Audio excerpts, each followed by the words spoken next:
You know, me. I'm gonna plead the fifth on that because I don't want to disrespect anybody, but Sam Darnold is a nice gentleman, and we'll leave that one at that. And he should stay being a nice gentleman on the sideline. Yes, ma'am. I 100% agree. Do you feel like since this is more like kind of drama-y, but since we talked about Sam Darnold, do you think that if Brock Purdy does continue to struggle, say he throws 2 more interceptions against Jacksonville, do you think it's time to see Sam Darnold, or do you think I'm kind of the opinion that Brock Purdy could throw an interception in every game going forward, and that we don't need to see Sam Darnold because he's going to do the same thing. So at this point, you should just ride with Brock Purdy. I mean, I guess you could say like if he had like an injury, you could like test out Sam Darnold. But I just have zero faith.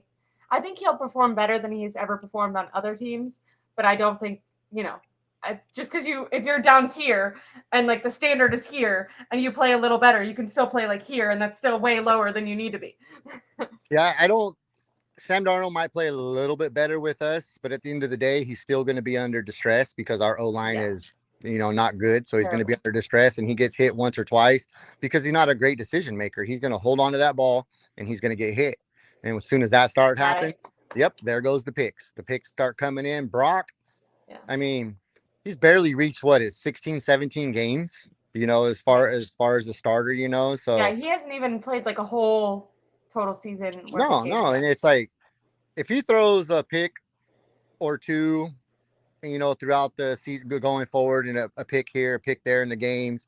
The biggest thing with this picks is they came in the fourth quarter. That's you don't have any time to make up for that. As much as a Yeah. competitor as Brock is, I know he kicks himself in the butt for that because if it happens in the first half, You you can can make up pop. for it. Yeah. Yes, you can go new set of downs, new half, come out and just do whatever it takes and try to make up for it. But when you're throwing picks in the 5, 7, 10 minutes left in the fourth against a team that can control the ball, you're giving the game away, and that's Yeah. my only critic on him as far as throwing his interceptions. But other than that, I think Brock's a good quarterback.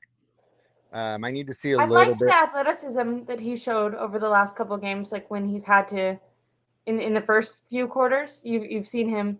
I saw someone say this, like it's hard because I definitely criticize, like I give more weight to the fourth quarter than I do the other quarters. But then it's also like I don't even think that the 49ers would have been in like they were only within like one score towards the end, and I don't think they would have even been there if it wasn't for him saving some plays where, in my opinion, Kyle Shanahan didn't give him any easy options, which was pretty upsetting. Well, But yeah, that's I mean, true. it's like I was a elementary school teacher, so I always think of it like when I'm grading Brock's performance, I kind of think of like if we're thinking of a math test, you have your like single, 2 point questions where it's just like 7 times 7, 7 times 4, like easy. And then you have your word problems at the end, and those ones are worth 5 points. So yeah, you can do really good on these ones, but if you mess up on the 2 word problems, you're still going to fail the test because those are the Yep. most important.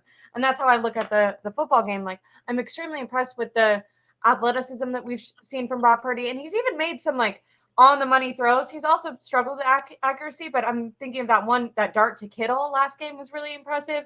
Him and Ayuk have had a really good connection. They totally went away from Ayuk in the fourth quarter last game. That seems to be a pattern that I wish that they would stop. Um, so like we've seen promise from Purdy. It just is those kind of mind-blowing interceptions where you can kind of tell that he's rattled, which is hard because I think like a characteristic of Brock Purdy has been his ability to stay poised and his accuracy, like in times of chaos. He's usually been able to keep a head on himself, and now we're kind of seeing him when he feels like the pressure is on him to make a play, kind of go blind. I mean, that one throw where he just like the guy was 2 feet in front of him, he clearly was just panicked. You don't make that decision if you're seeing the whole field clearly. But in Well, his it's head, just he's like, okay, I'm getting chased. I can't take a sack. Well, like there's no option open. I got to throw the ball. Like he's not seeing the field. He's two in his head when you're making throws like that.